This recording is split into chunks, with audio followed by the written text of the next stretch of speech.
So from this event, we'll continue with live coverage from the Brookings Institution here in Washington, D.C., with remarks from Air Force Chief of Staff General David Goldfein.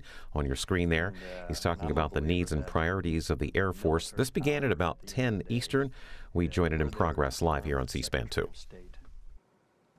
With credible military options that the adversary believes we can execute, so he and his diplomatic corps can negotiate to a better peace. And so absent the diplomatic political framework from within, we are using military force. What I'm doing is I'm presenting options. I've also come to believe that military force also have to live within an economic framework of what it is that we're trying to achieve, and there's no place that's more important than in the Pacific, for instance. So an end state that you're talking about is not just a military end state in my mind. It's how do I produce credible military options for the Secretary of State to be able to negotiate to that end state so that we're in a better place than we were when we started. Yep, that's great. Right. Makes good sense. You mentioned sequestration, too, and I realize I'm building off your remarks in a few different directions, but you covered a lot in 3 or 4 minutes and a lot of topics that deserve some more attention. And you criticized sequestration, rightly so. Nothing good to be said about sequestration. But I wondered if you were using that as shorthand for all the different budgetary shenanigans, as I call them, that Washington's been perpetrating for the last decade, because sequestration as such hasn't really happened since 2013, and it was just for that several-month period. But what has happened, as you know better than I, is many years of delayed budgets and continuing resolutions and an inability to start your year on time and do proper planning. Has that been just as much of a problem for you as sequestration per se? It has, because it's the combination of the two. No enemy on the battlefield has done more damage to the United States military than budget instability. And from a service chief's perspective, my ability to plan for the future is dependent on budget stability and being able to look at finishing something we start. Because the worst thing that happens to a service chief, and then I'll talk a little bit about what this does to industry, right, is that when the throttle is going from full afterburner to idle, right, because now I've got to be able to look and project in the future and look at that 25, 20, 30 time frame and determine what is it that the air component, what does the nation require of its Air Force? And we're the service that operates from leaflets to nukes and everything in between, right? We operate from 65 feet below the surface in a missile silo to the outer reaches of space and everywhere in between. Right. And so when you look at the diversity of the mission set that the Air Force is responsible for, back to the National Defense Strategy Commission that says, hey, in any conflict, the Air Force is going to be central to what we have going forward. My ability to build the Air Force we need is 100% dependent on budget stability and be able to plan going forward. Because the worst thing that happens, and this is where, for industry teammates, imagine the conversation that I have to have with them when there's budget instability. And I have to say, listen, this year I need to buy this number of sophisticated munitions. I have no idea how many I'm going to buy next year. And somehow you need to keep this very sophisticated workforce with high level of security clearances occupied and be able to buy produce what I need this year. And next year, I have no idea what I'm going to buy. Without any of that kind of stability, how does a CEO manage the kind of industrial base we need to be able to produce the Air Force we need and the Army we need and the Navy we need and the Marine Corps we need? So it absolutely wreaks havoc. And I will say that a huge appreciation to the leadership in Congress that was able to reverse and stop those trends. Because when we got a budget, essentially, we were able to stop the bleeding and be able to really just sort of stop the downward spiral that we had been in for years on readiness. And then in 19, we were able to really start climbing back out of the trough we're in. And if we can just maintain, stability in the budgets going forward, we're going to be able to achieve a level of readiness that we know the nation needs and deserves. But of course, now we have a more complicated political situation with a divided Congress, and we don't really know whatever the president might request for national defense, which you're not going to tell us today, but we've heard the number could be anywhere between 700 and 750 billion for the overall national defense function for 2020. Probably, I'm guessing, closer to the higher number that I just said, but we don't really know, and you're not going to tell us. But I will ask, in terms of what's important to you, I'm sure you would prefer towards the higher end of that range, but from what you just said, it sounds like being sure of what's going to happen for the next 2 years would matter almost as much as the number itself. So if you could get a 2-year deal done by September, even at a slightly lower number, that might be preferable to you to getting a slightly bigger number but not having the budget until 6 months late. Is that a fair statement without wanting to overdo it? It is. I was trying to think as you were asking, framing the question, I was trying to think of what song and musical terms I could give you back to describe the way forward. But I think you've captured it right. I mean, more than anything, what we need is stability. I'm the 21st Chief of Staff. In 2030, Chief 24 will go to war with the force I built. If we go to war this year, I will go to war with the force that John Jumper and Mike Ryan built. Such is the nature of lead time for building air forces. Yeah. And so the question is, what kind of an Air Force can I build for Chief 24, who, by the way, if the normal timeline applies, Chief 24 is just made Brigadier General. Right. So what force is he or she going to fight with in 23-30? That's my job today, is to make sure I build that. If I have no idea what the budget looks like, and if I'm forced to spend only in the last 2/3 of every year because I'm in a continuing resolution year after year after year, then our ability to build a plan and build the force we need is significantly affected. So I have 2 more questions, if I could, General, and then we'll let others share in this privilege. Thank you again for being here and answering so many questions. I wanted to talk about your plans and Secretary of the Air Force, Heather Wilson's, as you unveiled last fall at the Air Force Association convention and have spoken about publicly since, to grow the Air Force quite substantially, which I realize will be a function of a budget that you can't divulge the details of yet. So we don't really know just how much of that plan you're able to request. But last fall, when you gave your vision, you wanted to grow the Air Force by almost 25%, from about 312 operational squadrons to 386. And I wanted to, without getting into specifics about just how much you think you can do given the budget that's about to be unveiled, ask you to describe the priorities within growth. So we know that there are different elements to the Air Force. There's command and control, there's cyber, there's tankers, there's fighters, there's bombers, there's jamming, space. Out of those different categories and others, are there 2 or 3 that matter to you most that you need to advocate for growth, sort of with the most passion and hopefully the most success? They all matter because, again, remember, the way we went about this was we took all of the force elements across all the missions we're responsible for, and we ran 3,000 different computer iterations to determine what was the force mix to be able to close on campaign objectives to a moderate level of risk. This is a different dialogue that we're in, that we've not been in the past decade that I know of. Normally, right now, approaching rollout of the budget, we would be posturing to advocate for the Air Force we can afford. And very often, because of all the iterations we would do and because we were looking at all the budget uncertainty, we wouldn't really have a conversation of the Air Force we need that was budget unconstrained, if you will, and analytically rigorous against a strategy.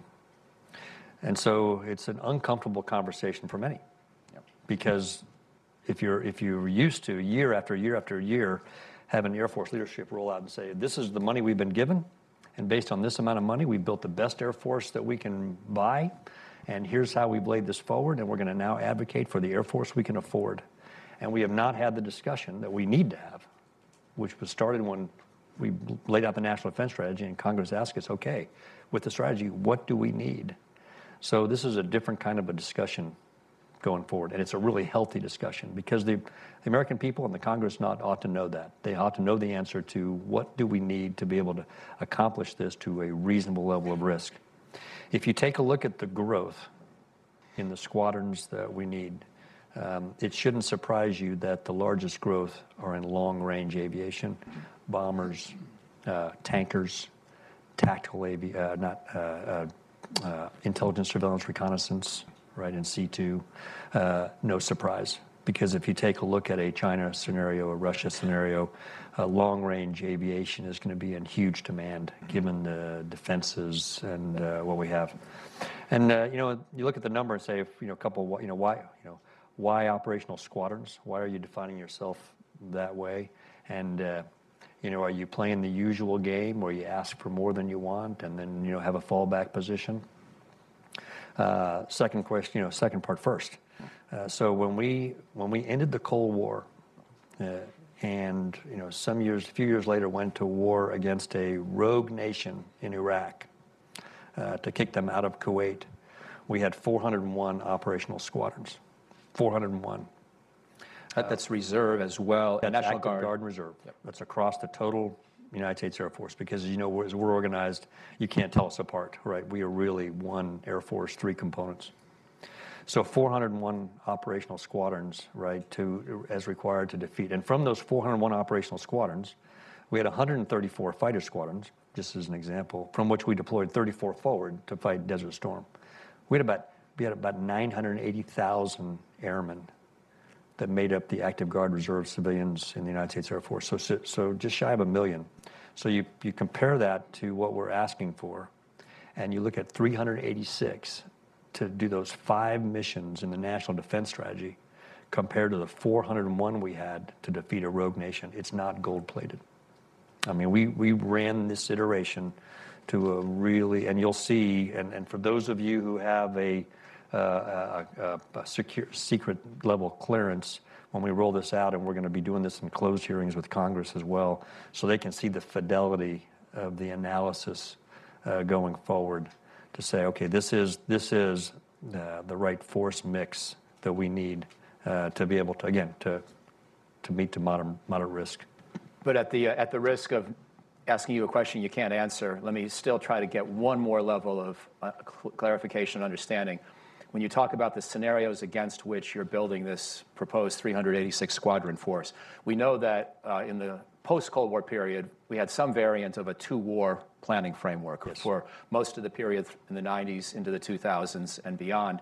And now with Secretary Mattis and Secretary Shanahan, President Trump's new national defense strategy, we're thinking much more about great power competition. Yes. And elevating the centrality of Russia and or China.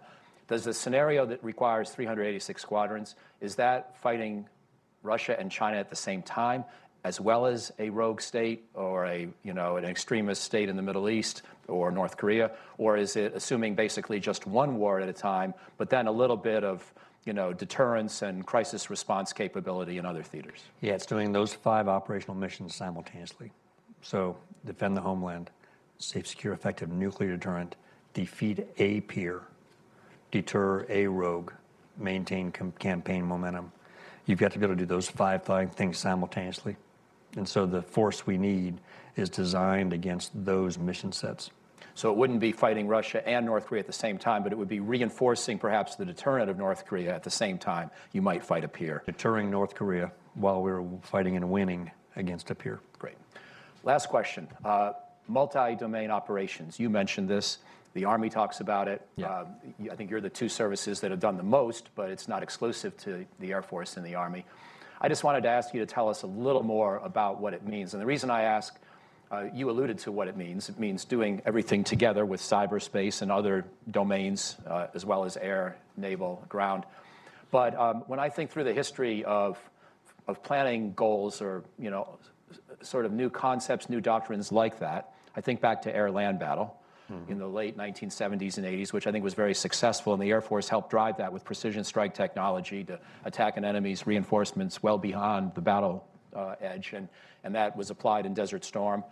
And so there was a big think and a big idea behind air-land battle, but there were some specific technologies that really drove it and made it possible. But I think a lot of the phrases that I've heard since, without disparaging any of them, they sometimes verge on being so big and all-encompassing that I'm not really sure what they delivered. So Joint Vision 2010, 2020, 2030, or Air-Sea Battle, which is now the Joint Concept for Operations and Maneuver in the Global Commons. Yeah.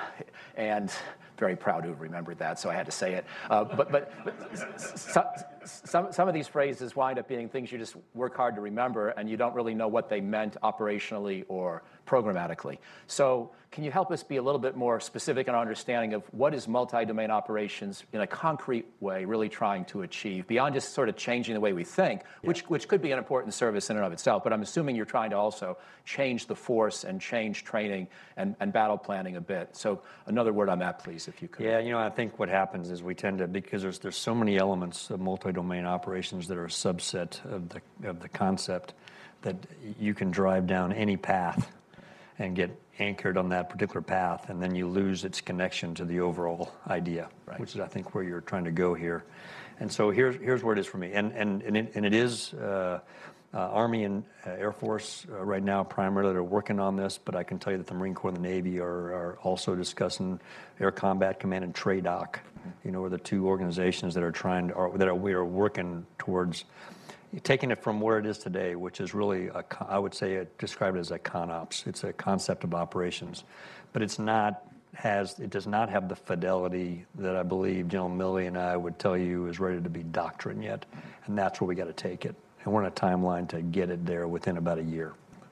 And that's the whole .mil PF. We as planners have got to look at every aspect of this and turn it to the point where it's actually joint doctrine going forward.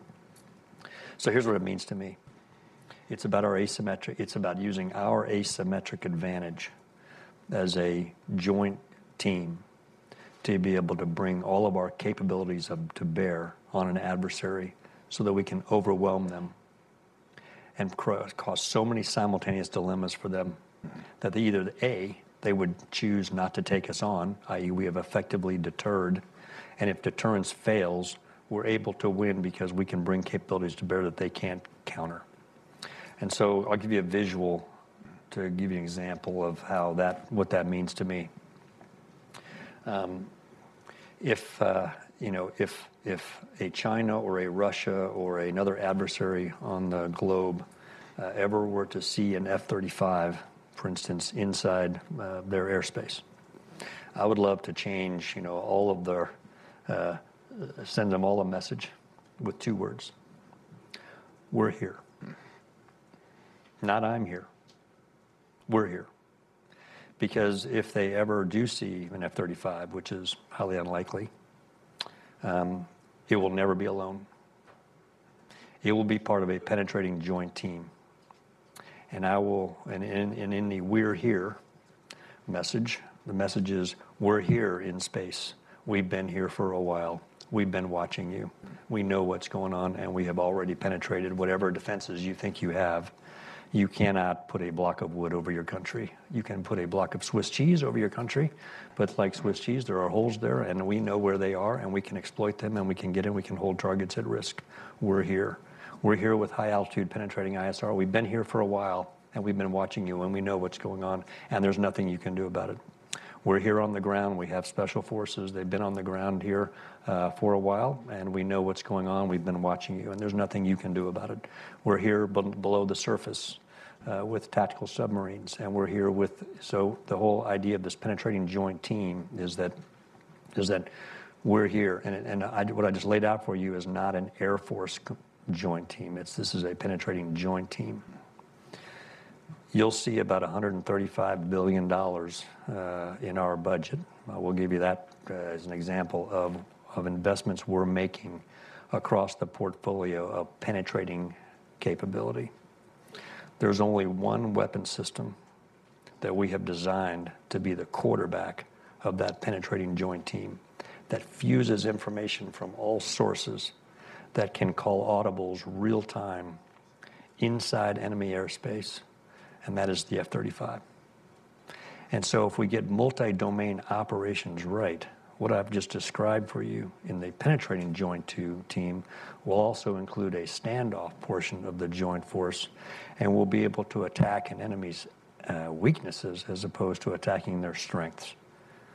And so it is a fundamental change for us as much culturally as technically, because we have been in the business of building platforms, weapons, and sensors. And then once we field them, we then ask after the fact, how do we connect them? How does this penetrating joint team you just described actually work? Well, if we built all the trucks and we haven't thought about the highway, that's going to be really hard, because we're going to find that this was built by Boeing, and that was built by Lockheed, and that was built by Raytheon, and this was, and oh, by the way, we wrote the contract so that they own the proprietary rights to the data, and now it's going to cost us double the amount of time and money to be able to connect them. And so central to this whole idea of multi-domain operations is the C2 part of it, and that is, how do we build the highway, and then the trucks will come.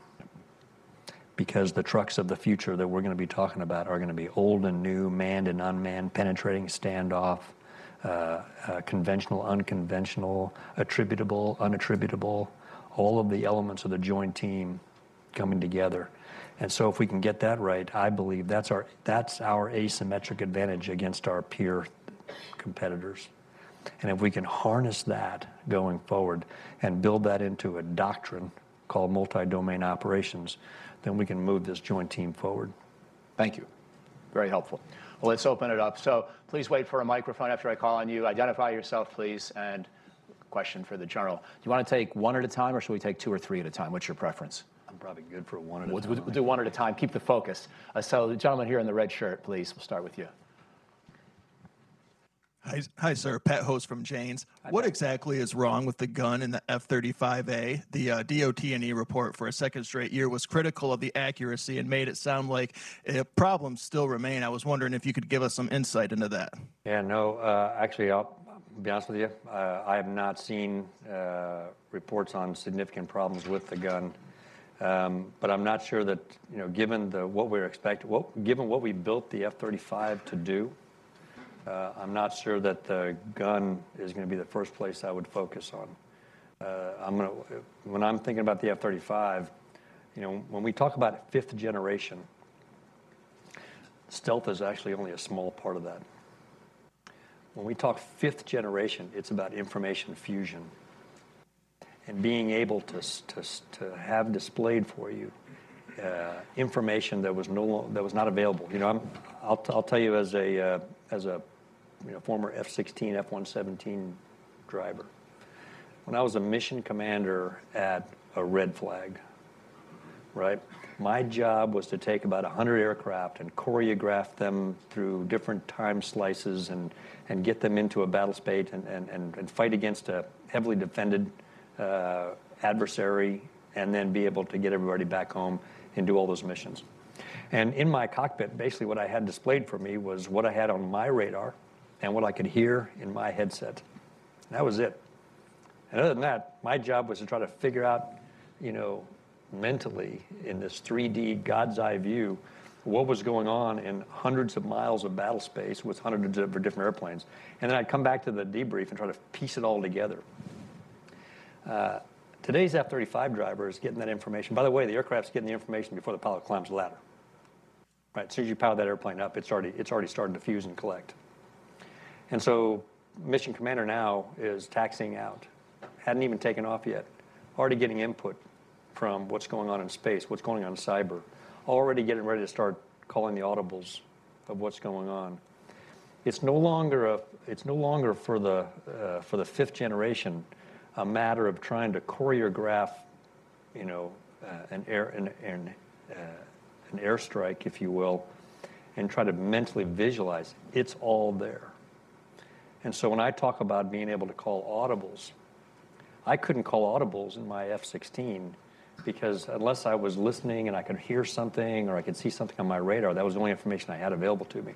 Now, think about it. If the information is all there in front of you, you can call audibles. And so when I call it the quarterback of the joint team, it's because that's what we designed it to do. So you're not really that concerned about the gun's accuracy? No. Thanks. Let's see. The woman over here in the sixth row or so on that side, please. Yes. Yes, ma'am.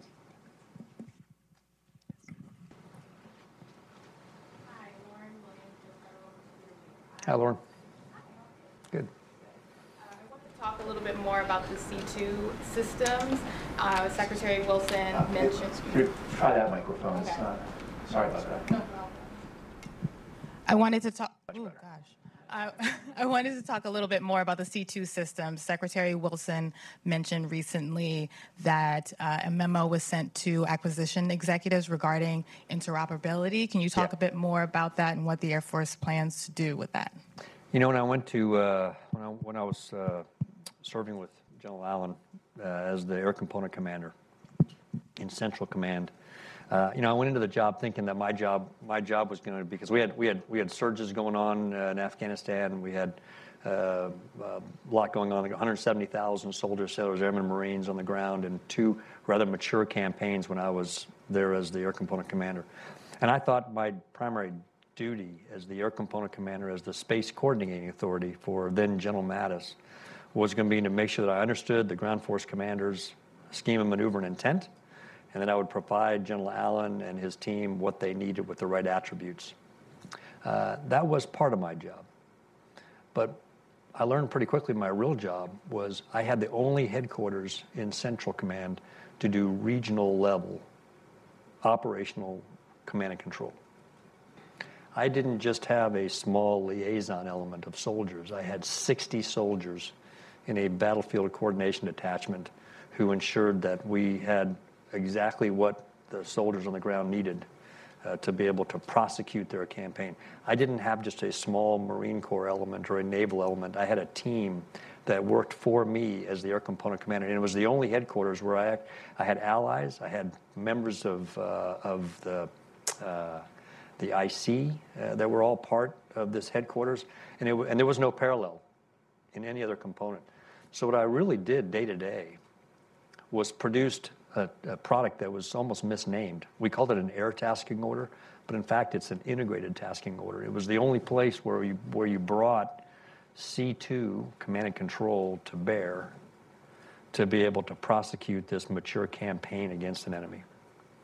And so given the fact that that's what the CFACs do for the combatant commanders, air component commanders, that we do regional command and control, it makes perfect sense that we ought to be the thought leaders on how we take this to the next step, which is multi-domain command and control. Because what I would tell you about my headquarters at Al-Udeid was it was absolutely state-of-the-art and far too slow for the future and far too vulnerable for the future. And so where we're approaching this is through the levels of what are the echelons of command that need to rapidly go forward. Established basing where it doesn't exist. Defend that base through integrated base defense. Receive follow-on forces that will be both joint and allied. Prosecute a campaign when you may be cut off from higher headquarters due to cyber threats and cyber attacks. And be able to prosecute that campaign in a contested environment. That's the fight of the future that we're preparing for, and it makes perfect sense for the air component to think through the intricacies of how that looks going forward. That's what we're doing. Gentleman over here in the blue shirt in the 4th row, please. All the way over on the side. Yeah, please wait for your microphone, then we'll come over here.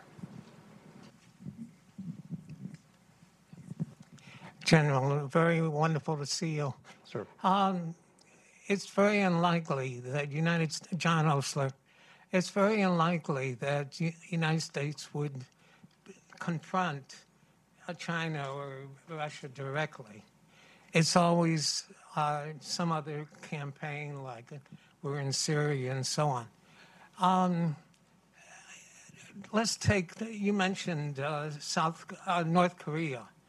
Have you integrated into your planning strategies and budget, say, the upgrading of the forces of South Korea and China and Japan in order to have them at a level significant in which you can assist them? Absolutely. So in the opening weeks some years ago when I first took over as chief, one of my first meetings I had was with then the Deputy Secretary of State. And I set up a meeting with him, and I said, you know, I think as the Chief of Staff of the Air Force, I have 3 hats I wear. I organize, train, and equip, and do this traditional build a service and present those forces to a combatant commander. I'm a joint chief that needs to provide the Congress and the Secretary of Defense and the President with military advice with my joint chief counterparts. And I'm an international air chief that has to speak on behalf of my fellow air chiefs around the globe and what they need to help us prosecute future campaigns. And the reason I met with the Deputy Secretary of State was I said, I think in the air component I have a special role to play, because if you take a look at military options that a coalition partner will offer, they have the same challenges we have of offering boots on the ground. I mean, you think of the number of debates that we've had in just our country on this many soldiers, that many soldiers, right? There's political vulnerability here, and there's political vulnerability elsewhere to offer boots on the ground. And unless you have access to ports, you don't buy navies. And so the one military component that almost every country buys, because it helps them protect their sovereign borders and their sovereignty, and they can offer it without the political discussion, is they can offer an air component. So the question I ask him is, in the building of military coalitions, is there a special role for the Air Force and therefore the Air Force chief? Because a coalition will come together in the air and then will stay together the longest. And so building our relationships with allies and partners and strengthening the relationships we have and building new, I think, is central to where Secretary Wilson and I are going in the future. And we have a number of different actions. So to your specific questions on South Korea, yes, South Korea, yes, Gulf countries, yes, NATO, yes, South America, yes, and we do that through our components, through the components that lives within that combatant commander, to be able to make sure that we're moving forward with both air and space. Interestingly enough, by the way, in the space, because I also see myself as today I'm the lead joint chief for space. And so in April, we're going to host the first ever Global Air Chiefs Conference for space at our Space Symposium. And right now, I think we've got about 16 countries, air chiefs, that have committed to come together. It'll be the first time we sit down as air chiefs and talk about the future of space. Just a quick update on that before I come over here. Space Command, Space Force. Space Command, is it already in the works, or do you need congressional action to make that possible? Space Force, I know you do need congressional action. So is that going to be a central part of your budget presentation, or is that something that's sort of separable, important, but sort of, separate from the main budget deliberations? I think today, I may be wrong on this, I think it's like 2 o'clock this afternoon. Is that right? The President's going to sign the space directive, policy directive 4 going forward that will establish the Space Force, give presidential direction to establish the Space Force within the Department of the Air Force.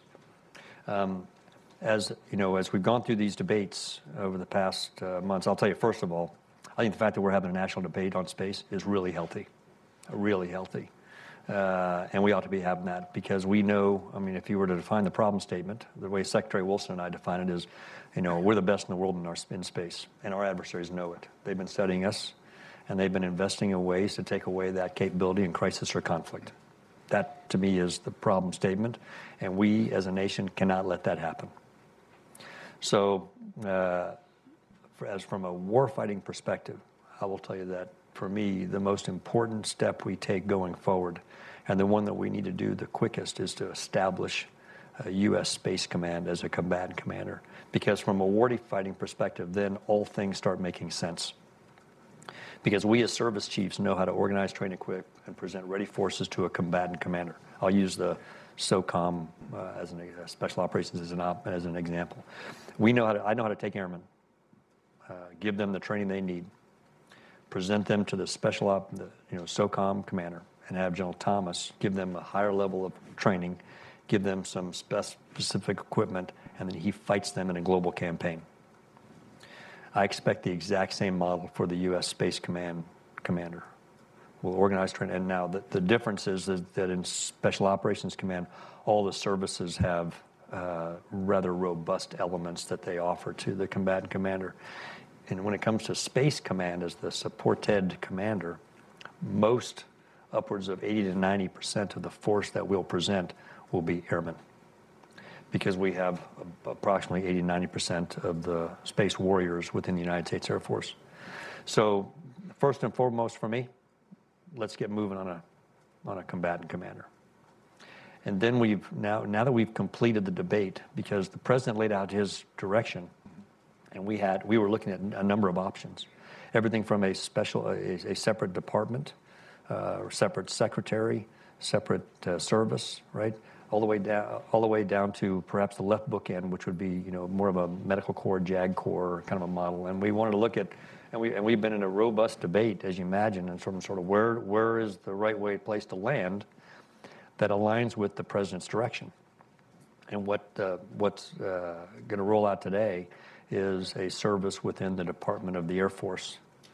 And so now we're into the detailed planning that lays out, okay, because there's 1,000 now decisions that have to be made to be able to work through the intricate details of how we move forward in establishing the service within the Department of the Air Force. Central to me, though, first and foremost, combatant command. But with the service within the Department of the Air Force, it's still a separate service, so therefore it's a separate service chief. You will not be the head of that according Correct. to the directive. I will have a counterpart, very much like the Marine Corps and the CNO. Right. I will have a Space Force chief, and I'll be the Air Force chief, and then we'll work for the Secretary of the Air Force. Great, thank you. Over here, please. I'm waiting patiently, Colin. Morning, General. Colin Clark, Breaking Defense. Thanks. First, a quick clarifying. The old ears in this corner weren't sure whether you said 135 million or 135 billion for investments across the portfolio for penetrating capability. Billion. And that's the coming budget, correct? Yes. Thank you. And the F-35 has been flying in red flag. I assume you've gotten at least an early glimpse of the results. Can you bring us up to date, please? Yeah, so the latest red flag we had, we had a 20-to-1, I think, kill ratio. So I'll sort of give you the traditional answer, and then I'll tell you what's perhaps more important to me from a multi-domain perspective and a quarterback perspective. Because the traditional model is how did it do, mano y mano, right? How did it do against this particular threat? How did it do against this surface threat? How did it do against those?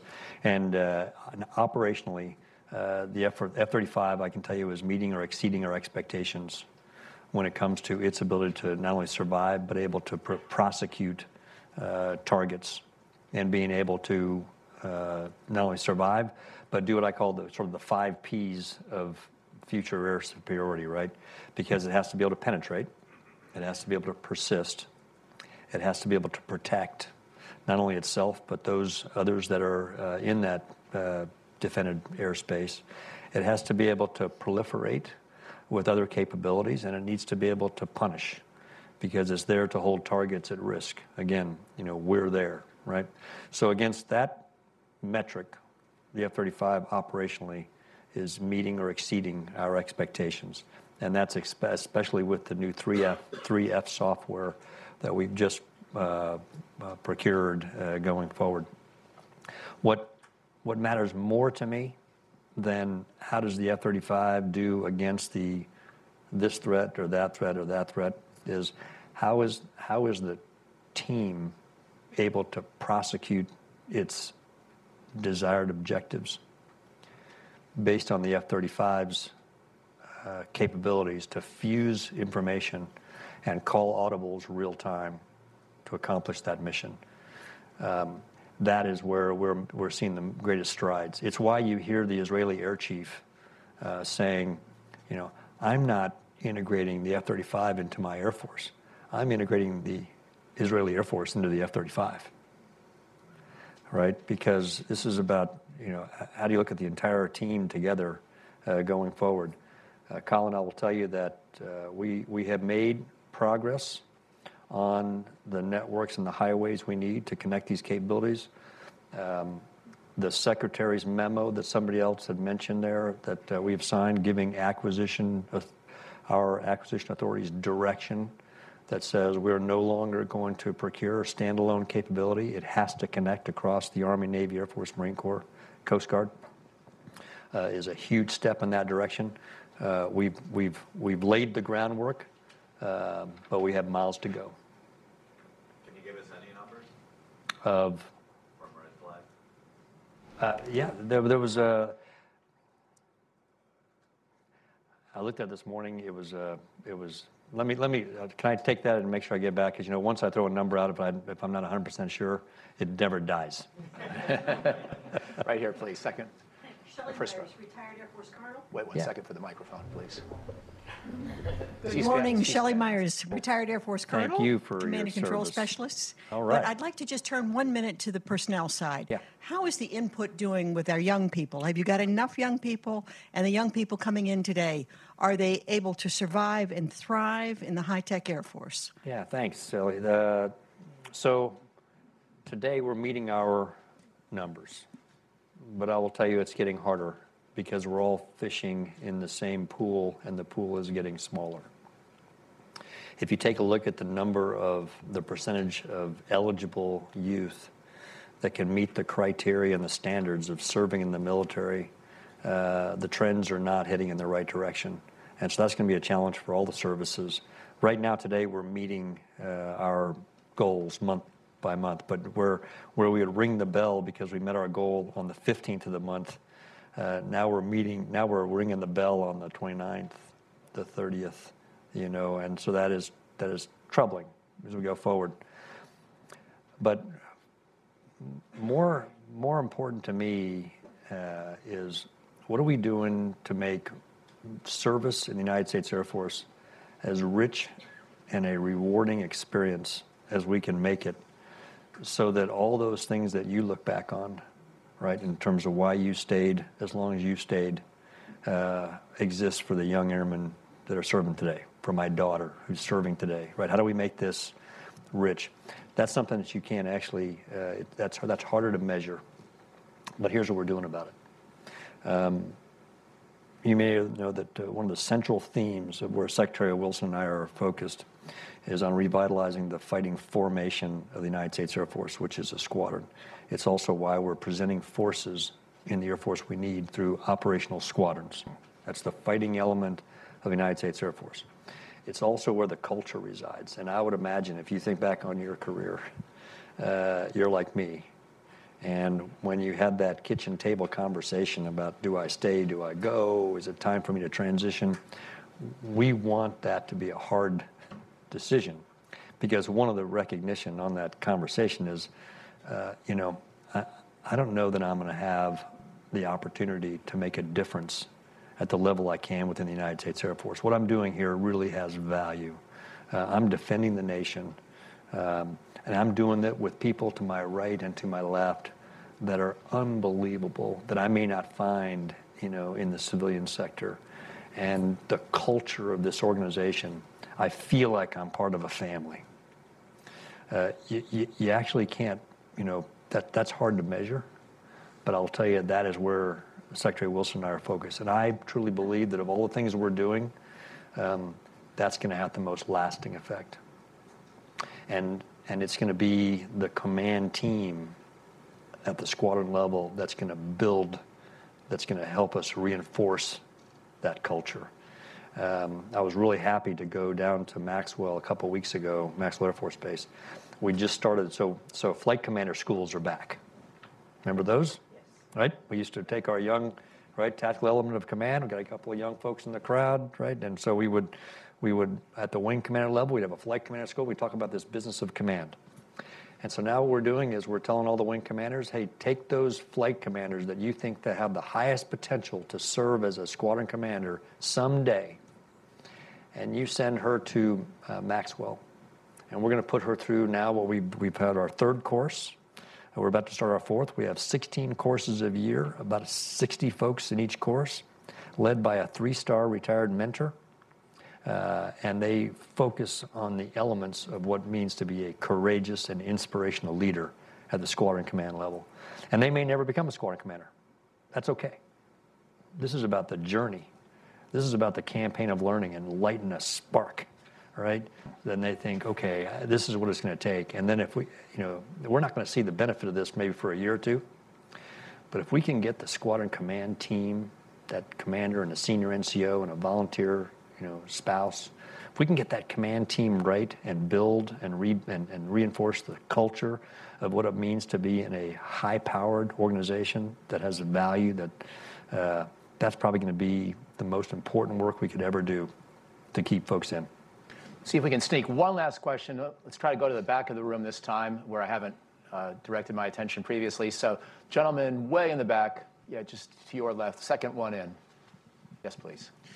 Hi there, Carter Rainey from George Mason University. In August 2015, General Welsh announced a change to Air Force doctrine that would include the Civil Air Patrol, the Air Force's auxiliary, in the total force. In those now 3.5 years since then, many of the CAP's airmen have been questioning how are they supporting the Air Force. Going forward, what is the Air Force's strategy to ensure that those volunteer airmen are helping to support the Air Force's mission? Yeah, great. So we've worked to strengthen that mission in a number of different ways.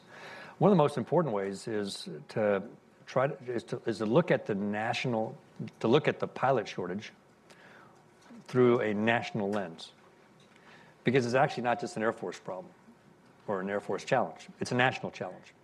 We as a nation, here's the problem statement: we as a nation don't produce enough pilots to be able to adequately support the demand for commercial business and military aviation. And the airlines, there's worse things than a growing economy and an airline industry that needs about 4,500 pilots a year for the next 10 years. And so we need to get America flying. And one of the ways we get America flying is through the Civil Air Patrol. One of the ways we get America flying is by, again, sort of lighting a spark in America's youth through junior ROTC. And so we have a number of programs that we are working on, and we're working with industry, we're working with the Hill, we're working with think tanks, we're working with others to say, okay, how do we produce the incentive structure to get America's youth flying, to get them focused on the business of aviation and the beauty and the wonder of flight. And our Civil Air Patrol is key to that. And I still find folks, or airmen, when I talk to them, my common question when I go out to and I see airmen is, I says, hey, tell me your story. What brought you in? Yeah, because I love that. I love the answer to that question, And as you might imagine, I hear, across the board, different reasons. Increasingly, interestingly enough, I'm finding more and more that say, well, I was in junior ROTC and I got to get my private pilot's license, or I soloed, in the Civil Air Patrol. And so what you'll see in our budget is a continually increase in the amount of resources we're putting towards those programs. So we're doing our part to get America flying. It's a great way to finish. Please join me in thanking General Goldfein. Thank you.